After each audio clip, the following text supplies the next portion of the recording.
La perspective que donne à une philosophie des sciences du vivant l'abord médical, je vais l'esquisser à travers une réflexion sur le sens que peut prendre aujourd'hui une petite phrase que l'on trouve dans un traité de la collection hippocratique, le traité de la bienséance.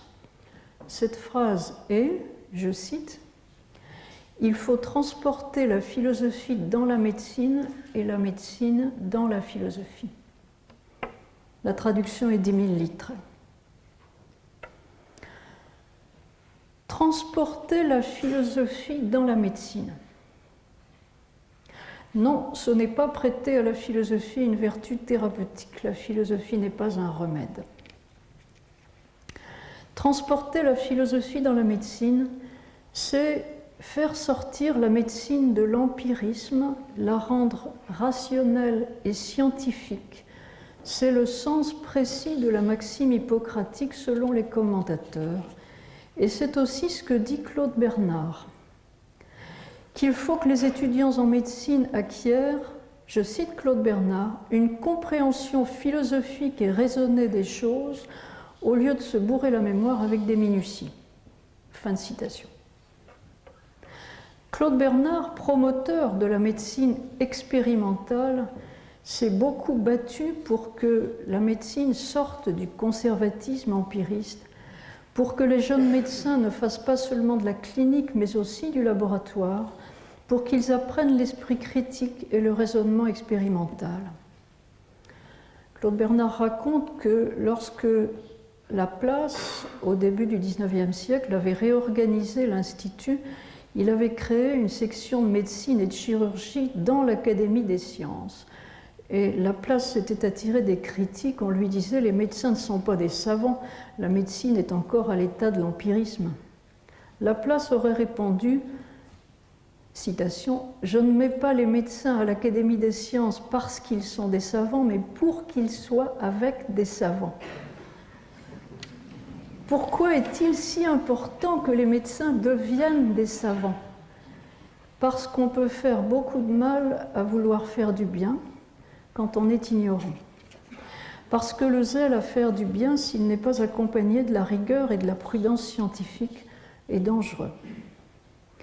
Les médecins ont été très lents à intérioriser les conduites de la recherche scientifique.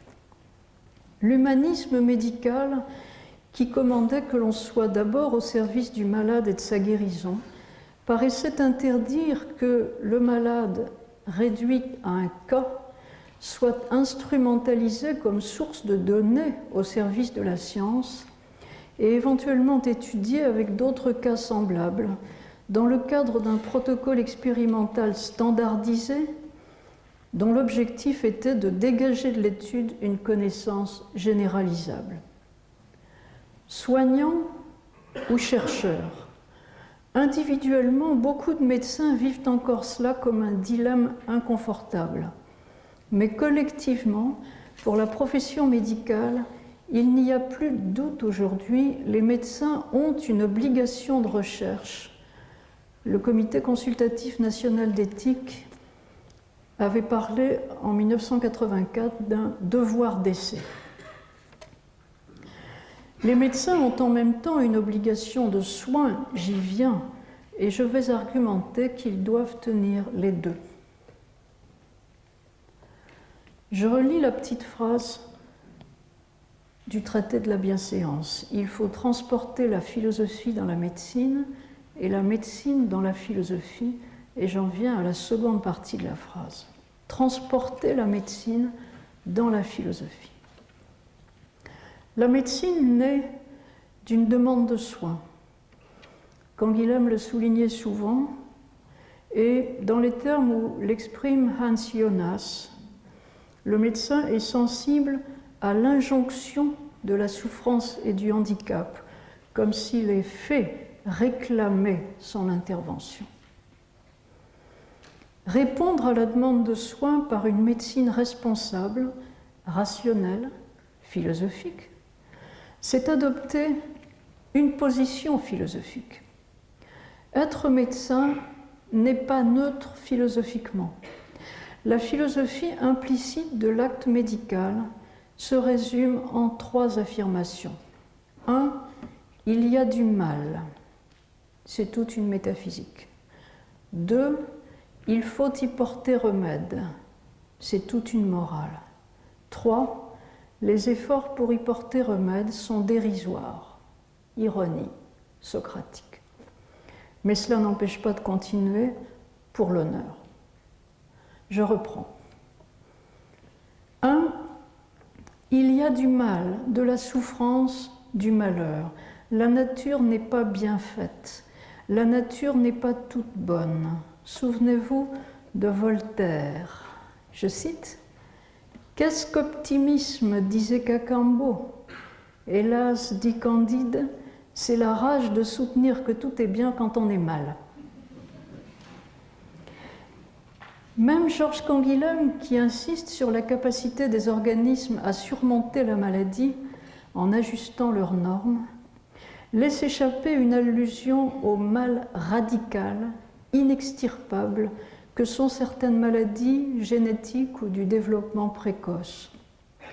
Il y a des enfants autistes qui s'automutilent. Il y a du mal. Vision tragique de la nature. 2. Il faut remédier aux maux dont les humains sont affligés. Et si on le doit, on le peut. Cela signifie que, d'une part, avec l'idée que la santé est un élément important du bien-vivre, il y a derrière le souci de remédier une morale de la recherche du bien, du mieux, et une morale de la solidarité avec ceux qui souffrent, induisant l'engagement de les secourir. Cet engagement implique volonté de combattre le mal, donc l'affirmation intrépide, prométhéenne, que puisque la nature n'est pas bonne, on va la corriger, on va la refaire en mieux.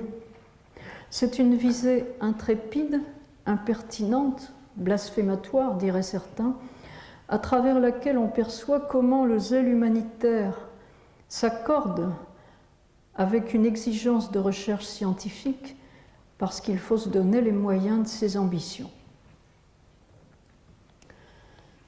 S'appuyer sur une médecine fondée sur des données, une médecine rationnelle, une médecine lucide, donc ouverte à la prise de conscience de la distance entre ce qu'on sait faire et ce qu'on voudrait pouvoir faire. Les pastoriens, au début du XXe siècle, parlaient de lutte contre la mort, une formule quelque peu don quichotesque, si on réalise qu'on n'a jamais empêché personne de mourir. Sans aller jusque-là, on ne peut guère éviter d'avoir à l'horizon de sa conscience de médecin le sens de la distance entre les meilleures performances médicales accomplies par des praticiens entraînés, soutenus par des équipes de recherche de pointe dans quelques hôpitaux bien équipés de pays développés, et la qualité ordinaire et inégale des soins auxquels accède le commun des gens. Toutes les femmes n'accouchent pas dans un environnement high-tech à la maternité Port-Royal. En Afrique, les malades du sida n'ont pas accès aux multithérapies. En République de Guinée, il y a quelques années, j'ai pu constater que même les médicaments contre le paludisme, qu'on peut se procurer à Paris dans n'importe quelle pharmacie, et pour pas cher, n'étaient pas disponibles. Dans cette perspective, un geste médical est une goutte d'eau dans la mer quand on voit ce qu'il faudrait faire. Cela n'empêche pas de se sentir tenu de le faire. Bref, je tiens qu'une médecine qui tient ensemble son obligation de recherche et son obligation de soin prend un engagement philosophique. Cet engagement est-il cohérent ? L'évolution scientifique de la médecine, c'est-à-dire l'incorporation à la médecine des impératifs de la recherche et d'une recherche instrumentée, technologique, est souvent assimilée à une déshumanisation. On parle de barbarie technoscientifique, de glissade vers l'enfer biomédical, et ce qui est préconisé pour éviter la dérive technoscientifique est le plus souvent un retour en arrière. On cherche dans les médecines dites douces des recettes ancestrales, on rêve d'un retour à Hippocrate, thème récurrent dans la médecine. Les retours à Hippocrate, il y en a eu au moins une quinzaine depuis 2 siècles, et thème illusoire, car la médecine hippocratique se voulait rationnelle, non pas empirique, et elle n'était pas douce.